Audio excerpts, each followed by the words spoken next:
I'm here to demonstrate how to work with payment promises in the collections work area. I will explain what a payment promise is, show how to enter and cancel promises, and introduce the concept of a mass promise. Let's get started. I'm logged in as Collector Jim Jones. Let's go to the collections work area. From the Applications section, I'm going to get to Collections and then select Collections. A payment promise is a commitment that a customer makes to pay an amount by a specific date. I'm going to click on the customer J&H Pharmacy. This takes me to the Transactions tab. Jim has talked to the customer on the phone about invoice number 1201065. The second invoice we see listed here.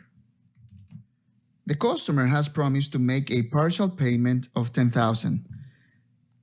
To record this payment promise, I need to select the billing transaction and click on the Promise button.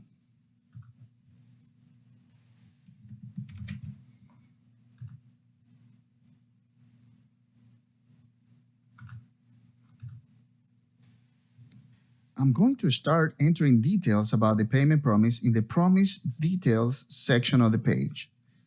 The promise date defaults to today. I'm going to change it to a week from now. And the promise amount defaults to the remaining amount due on the transaction. I'm going to override and input here $25,000. The customer is making a partial payment.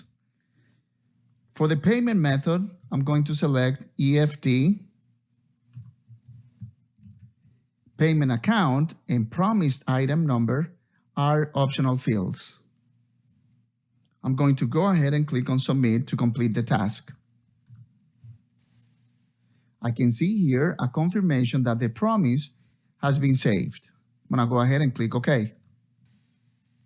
If I keep the transaction selected and click on the Promise button again, I'll be able to see the promise that I created a moment ago. In addition to being able to review the existing promise, I can cancel it. Notice here that there is a cancel option, and I also have the option to create a new payment promise. I'm going to go ahead and click Cancel to return to the previous page. Now let me show you how to create a payment promise for multiple transactions. All I have to do is select multiple rows by holding the Control key, then click on the Promise button. This is called a mass promise.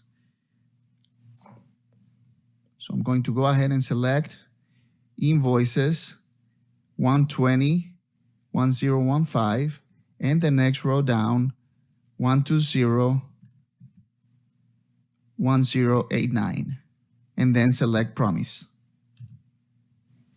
In the Promise Details section of the page, towards the bottom, we can see that this is a mass promise. There are two transactions included. All I have to do here is populate a payment method, which is optional, or any of the other attributes we see here, and go ahead and click on Submit. In summary, I have shown you how to enter a payment promise in the collections work area.